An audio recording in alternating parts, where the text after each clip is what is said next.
What's up guys, my name is Trishar Nigam and welcome again to our channel Journey to Freedom, where you can follow along on our journey to financial freedom through the worlds of Shopify and dropshipping. So make sure you subscribe to the channel, hit the notification bell so that you get to know every single time we put out a brand new video like this one. Today, we're going to be talking about part 2 of our interview exclusive with Kamil Sattar, who is the ECOM king on YouTube. He's one of the most popular YouTubers in the dropshipping space, and he has a lot of followers because of the amount of value that he gives out in his video. So make sure you head over to his channel once you have completed watching this particular interview, and the part 2 of it is what we're releasing today. Hopefully you have seen part 1. If you've not seen it, we'll link the part 1 interview over here, and you're gonna get a lot of knowledge and a lot of nuggets from Kamil. He shared a lot of valuable advice with us and our viewers, so make sure you drop us a like. That is all we ask. If you're liking the content, because it helps to put the video out in front of other viewers like yourself on YouTube. So make sure you drop us a like and comment below on how you're finding the content. So let's get right into part 2 of the interview. Now, in terms of creatives, so if you're having, let's say, 5 creatives,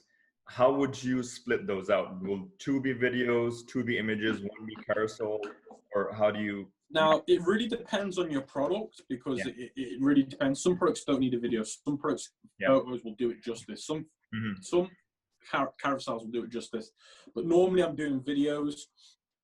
And the reason why I like to try and do a video preferably is because I want the video view lookalike audiences, because I know they can perform quite well. So I normally do 5 videos, and the first 5 seconds are different. And your, okay, fair enough. Now, overall, the one question I wanted to run by you, which it's a debate in my mind too. If you think of a winning product that you have had success with, would you say, like, there's 3 main variables I look at? One is, of course, the product choice. The other is the ad creative, and then maybe the website design itself, the conversion rate of your website. So amongst those 3 things, which do you think is the biggest factor that leads to a winning product? Is it the product choice, or is it the creative that you create for it, or the design of your website? I think it's a mixture of timing and marketing. Timing and marketing are the 2 factors for me personally. Okay, interesting. Timing and marketing, fair enough. Now, they're the 2 biggest ones that I feel like are the most powerful dominants. Can I ask you to elaborate what you mean by timing? Timing meaning testing that product at the right time. Like, timing is everything in life. Like, look at life in general. Timing's everything. So when you test a product, is it right for the right timing of the market? Will the market best be receptive to it in that time that you're doing it? So the best example that I could give you is, let's say, for example, one of my most recent success stories. I was testing a Valentine's Day product in December and January because it's the right time to do so. Yeah. Okay. Fair enough. That's interesting. Good point. Would you also have you started also diversifying beyond the Facebook ads platform? Have you gone 100%. I'm very big now on YouTube ads and TikTok influencers and Twitter influencers. So I do Facebook, YouTube, Twitter, and TikTok. Okay. And have you seen similar success rates, similar return on ad spend over there? I'm always transparent and honest with people. I've not spent enough money on YouTube yet where I'm confident enough to say, you know what, I can make this my number 1 source of traffic. Twitter and TikTok, you can do some great numbers, but in terms of scaling, nothing comes close to Facebook because of their pixel and the lookalikes. I agree. I've dipped my feet into Snapchat, into YouTube. And likewise, I think there's a different skill you have to master almost. Like YouTube, for example, I think needs some very high quality creatives if you want to be successful. I'm glad you said that, because when it comes to YouTube, and I mentioned this in my video, you have to match the quality of content to the channel you're putting your ad on. If it doesn't match and correlate, you're game over. Yeah. So I think initially I did the same thing. I'm sure many people do. You just take your own Facebook ad creatives and plonk them down in YouTube. Don't work. I've seen people do it, and I'm like, come on, dude, that's not going to work. Yeah. So I think it definitely takes a bit of a learning curve there for each of the platforms, but I'm sure in the long run, it's something you want to invest in. 100%. If you don't diversify your marketing streams, when Facebook has a day where it's like shuts down for the day and everything goes tits up, and if you don't have a plan B, then what are you going to do? Yeah. And do you have also, is SEO also one of your avenues, or that's on the side? Sorry, repeat that. SEO, sort of getting search traffic? Oh, SEO. So SEO is only a factor for our stores that we've white labeled, because with SEO, it's a very long-term time conception. So unless you're doing a long-term niche or a white label store, don't even bother with SEO personally. Okay, fantastic. Now coming to profitability. So a few things that I had in mind to discuss. What would be the main tips that you have to increase conversion rates on websites? Because that is one major factor. If you're driving paid traffic, you want to maximize your conversion rate. So what were the main top 2 to 3 things there? Main tips will be, make sure that you've got a fast loading website. Make sure there's the minimum amount of steps they have to take at the checkout. If you've got 3 steps they have to take at the checkout, game over. Make sure it's a skip to cart checkout. Make sure there's only either 1 or 2 pages. Make sure that it is very clear on the checkout page, the actual steps they're taking, whether it be filling out their card details, because customers hate it when they don't know what they're actually doing on the checkout. Another thing is, make sure you have currency conversion on the checkout. Now, a lot of people don't know this, but normally, without enabling this feature, everybody checks out in your store's currency. So if you've got it on US, it'll check out US. You want to enable multi-currencies in the settings under Shopify payments, because then it will allow customers to check out in their own country currency. Because a lot of people, they want to buy the product, but when they see they have to pay in a different foreign fee, they're thinking, I'm going to get charged in exchange for this. Yeah. I don't want to buy the product. And that's a very good point. Yeah. And in terms of, so at what point in that cycle, if you're trying to keep the steps to checkout minimized, when do you cross-sell? When do you upsell? So me personally, I do split test this all the time. So you want to try, when they hit the add to cart button, you want an upsell there. Another upsell that I like to test is at the checkout. So when they check out, in the bottom left, it will say there. Also, I like to do aftermarket upsell. So when they buy the product, they'll get an SMS saying, look, why don't I buy this with it? And what kind of apps are you using that you find are best for doing these sort of upsell cross-sells? So I use Bold Upsell and SMS Boom. Okay, fantastic. Have you ever given? And I also use frequently bought together. Bought together and quantity breaks are the other main ones I use. Okay, that's great. My experience with this has been that, like you said, I've tested this myself, and I found that I've had a lot more success in post-purchase upsells. I'm very much for your point that I do not want to interrupt the purchase journey at all. Not even by way of a pop-up to sell something else when they click something. And I tested this and my conversion rate fell, and that's just my experience. But I found more success in post-purchase upsells because somebody is trusting you enough to buy the product from you, and that's the best point to then propose another product, because they've. I totally agree with you, dude. My results have said this. I mean, again, you want to split test this. 1 week, try it without. 1 week, try it with. And I've always said post-purchase, upsell's always been better. And if you want to do aftermarket and upselling, email marketing and SMS marketing are your best ways of basically trying to increase that AOV and that CLV. Perfect segue. So talking about post-purchase marketing, email marketing, SMS bump, recart, messenger marketing, all of these different avenues, which has been the most productive for you? SMS has been amazing, man. I don't know why people sleep on it, but honestly, it's an absolute godsend. I don't know what it is, but it just works, dude. It just works. Like, open rates are insane, 80% to 90%. Yes. When people open, it's not just about open rates. People take action.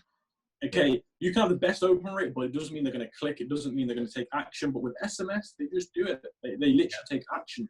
Yeah, I think with email marketing, where you may have, I don't know, if you're good, 5 to 10% open rates on SMS, I find you have 5 to 10% click rates. That's exactly what I was about to say, dude. It's insane. So I recall last year during Black Friday Cyber Monday, we got maybe a 10x return on the money we spent on SMS marketing. And that's way better than the expensive CPMs you would be paying on Facebook during that weekend. So people don't realize that with SMS, if you've not got SMS set up, trust me, that's your cheapest way of getting customers ever. Exactly. And I find also it's a great way to it's much more effective to reconvert abandoned carts, better than email marketing. Like, it's great for upsells, and I think SMS Bump has done a fantastic job in building up their infrastructure.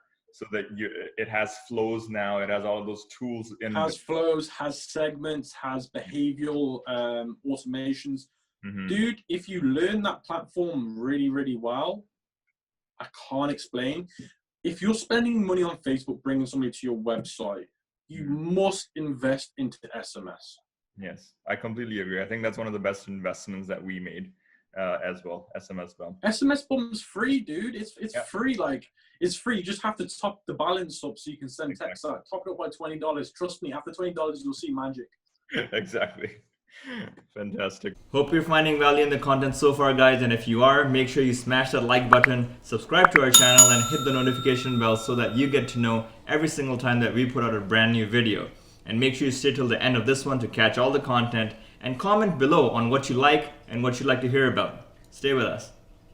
Now, overall, so long term, would your goal, I assume you're already doing this, but is your goal to transition stores eventually to a brand on its own?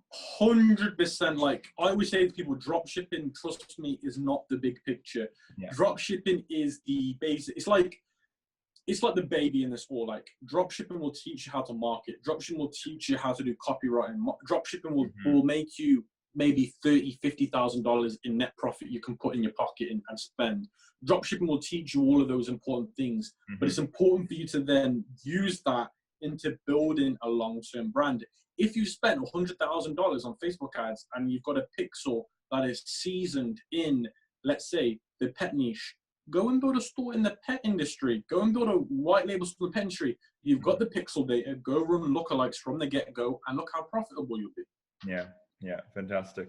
Now, but too many people are so small-minded. They're like, I don't want to invest $30,000 into a white label store. I'd rather do drop shipping again and try and get a bang book, quick term success. And that's just not how it's going to be. Yeah, I think your investment mentality also has to grow over time. Like initially, we get comfortable with investing $200 a day on Facebook and hope it comes back. And then eventually, when it does, you keep on growing that spend. And then, at the end of the year, when you look back, I spent $40K on Facebook. If somebody told me I had to spend $40K, I would never have done that. But over time, your mentality grows as to, what an investment is and the size. People need to learn about investments, and people also need to learn about taxes, because a lot of these things are tax deductible. So if you were a smart businessman, you'd understand that building a white label brand is tax efficient if you're coming from a dropshipping background. So people really need to educate themselves. Correct. And I think a business income is much more tax friendly compared to any other kind of income you can earn. 100%. And that's why they say, as a business owner, let's say you're working a job, you might make $50,000 at your job, but if you're only making $20,000 in a business, technically you'd still be more richer, because tax benefits, spending benefits, people don't realize that. Exactly. Now, if we talk about systems, so that's something it's sort of my own pet topic. I like to discuss it with other business owners. I find that to effectively scale a business beyond yourself, you need to invest in systems and develop them so that you can go beyond just yourself doing everything, which is a very entrepreneur tendency in the beginning. So what kind of systems have you implemented that you can now depend on that don't take your time away? Yeah, 100%. So like we said, systems are very important because it stands for save yourself serious time, energy, and money. So people have to understand that what it means. And I personally look after the marketing side of my businesses. I would never pay anybody else to do my Facebook ads. That's the only thing I trust myself doing. In terms of customer service, in terms of order fulfillment, all of that stuff, I outsource it. I don't touch it. Social media management, do not touch it. The only thing that I primarily touch is money, Facebook ads, pretty much it. And is your product research also being done by a team? Okay, sorry. I'm really happy you said that. Product research, I used to outsource it, never got any great results from it. That might be because I'm super picky, but product research as well is another thing that I personally do, and I'm happy you mentioned that. Now, to clarify that point, so typically, again, I don't know how many stores you may have, but generally let's say you're running one store, how many products are you aiming to test in a week or a month or so? Every 2 weeks. One product every 2 weeks. And people are, oh, bro, why does it take you so long to do one product? People don't realize when I do something, I do it to my best capability. The page, the ads, the copywriting, the interest research I do, it takes me a long time. No, I agree. That's where I think my challenge is, I want to get to the stage where I can scale things beyond my own self. And I've done that with customer service and things like that. Those are a bit more easier to, manage and create templates for, things like that. But a lot of stuff where you need the nuance of product research, the nuance of understanding your Facebook ad metrics, that's the kind of stuff which, is very challenging to divest and move away from. So I was hoping if you had any, like, how do you scope out talent for your team? Like when you reached out and found somebody to attempt product research for you, how did you go through that process? So my best favorite place to go for talent is Upwork. Upwork has higher quality people on there, and you basically make a job post. And let's say I'm making a job post for a product research person. I'll make a job post saying, I'm looking for somebody to do product research in dropshipping, finding me the latest trendy products. You'll get loads of people sending you CV, sending you their portfolio, sending some of their success. Then what you do is you put these people on a 2-week trial. You see what they give you. You see what you think of their selections, and you go from there. But in terms of scope and talent, it's just personally finding somebody that fits you as an individual. Because me personally, it's about, when I'm looking at the products they send me, it's about what would I personally want. It's very hard to like make it a one thing. You have to like kind of crave it down to what you are as a person, what you look for, because what I look for is totally different to what other people look for. Exactly. I think you're completely right there. And great tip on the trial. I think that's a key point. 2-week trial I put them on. And then after that, if I'm happy with them, I put them on a contract. If I'm not, then I'll just say, look, sorry, unfortunately, I wasn't happy with the work at that. What it didn't fit me as a person. And you've got to make it clear to people that it's not that they're not good. If they're not good, obviously say they're not good. But a lot of the times it's because they don't fit me as an individual. And the type of products that you like to work with. 100%. Confidence working with. And you know what? Sometimes you say to them, look, this is what I'd look for. These are my like personalities. And then they'll go back, do it again, and get some great results. Yeah, fair enough. That's great. So we've covered quite a lot of ground. We've moved through product research, logistics, Facebook profitability systems. Now, coming back to a higher level, these last few months, what have been the biggest challenges that you have been facing and hurdles in your business? I think the biggest challenge by far is logistics, man. Like logistics has been an absolute nightmare, not just in terms of shipping price increasing, having to change my product pricing every other day because it keeps changing. And again, when it comes to Facebook ads, the more you keep changing, the more they have to re-optimize. Facebook sends more bots to your website, re-optimizes it, the ads throttle. That has honestly been my biggest problem at the moment. Just logistics, not in terms of shipping times, I can get around that. It's more the actual product pricing, the shipping price and increasing, like all that kind of stuff can cause a lot of issues. And which sort of fulfillment services do you use in the US? Is it ShipBob or something related to that? So you got fulfillment, you've got ShipBob, and they're the ones that I really like a lot. I like CJ Dropshipping. I've worked with them a lot, and I've worked with UDropD a lot as well. UDropD. Okay, yeah, that's great. Now, overall, where do you see dropshipping going over the next few years? I think dropshipping is coming to a place now where things are really changing. Like, I think in the next 6 months, we're going to see a massive change in how everything works. Like, I'm sure you know about the Shopify fulfillment centers that are coming into place very, very soon. Shopify is trying to go down more of an Amazon FBA route for their dropshippers. Shopify understand that they make a lot of money from dropshippers, but they don't like the way the dropshipping business model works in the logistics side. So what they're trying to do is say, look, let's try and fix this by providing a fulfillment for service for our dropshippers like Amazon and go that way. And I think that's the way it's going to go. And I feel like the barrier to entry to dropshipping, Shopify way is going to be a lot more expensive because I feel like you will have to start buying stuff in bulk. And I feel like you really need to come across as a real brand. And I think starting with $1,000 is going to turn to starting with $3,000 to $5,000. Yeah, that's a great tip. I think it's, I agree with you completely. I think Shopify, it makes a lot of sense for Shopify. That is why they own Oberlo. That's why they started Oberlo inside it, because that's how they encourage. It's a win-win situation for them. And yeah, you're right. I think the main problem for them to overcome is the customer satisfaction that is lacking for many of these websites that are on Shopify.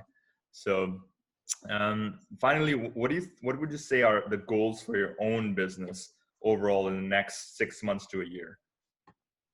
Yeah, so me and my partner have really, because I have a very big passion in fashion and clothing and artistic things like that. And we started our own fashion label. My partner started her own lingerie company.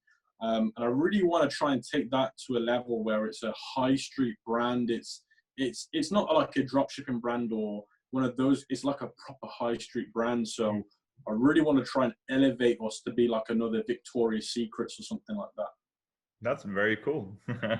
All the best for that. I think that's a great idea. Yeah, man, that's where I'm putting all my eggs at the moment, because like I said, you know what it is with building stores? Like, you can make money, like once you've made money from building stores, the satisfaction goes. The satisfaction then leads to what legacy am I leaving? What recognition am I getting? You don't get recognition for building a dropshipping site. What recognition will you get from it? Nothing. Mm-hmm. So when you build like a real high street brand, people will know that company and think, who are the founders? Like when you think of Louis Vuitton, Gucci, Versace, you know the people that made them, that built them from the ground, you know? Yes, that's fantastic. Like the people that made Versace, the guy who made Versace, he's not alive anymore, but he's still remembered for making it. Do you know what I'm saying? And that's the kind of route I want to go down. Mm-hmm. I want to be remembered even when I'm not here. That's amazing. Fantastic way to end this interview. Thanks again. Thanks a lot for coming to our channel, Kamil. It's been fantastic learning from you. I'm sure our viewers feel the same way, and we hope to keep in touch with you for sure. Thanks a lot. Yeah, my pleasure. Thank you so much for having me on board. And for those that are subscribed to the channel here, make sure you stay subscribed and you show this man a lot of respect and a lot of gratification, because this man is definitely a guy that will help you with your e-com journey. Thanks so much, Kamil. Appreciate that. My pleasure.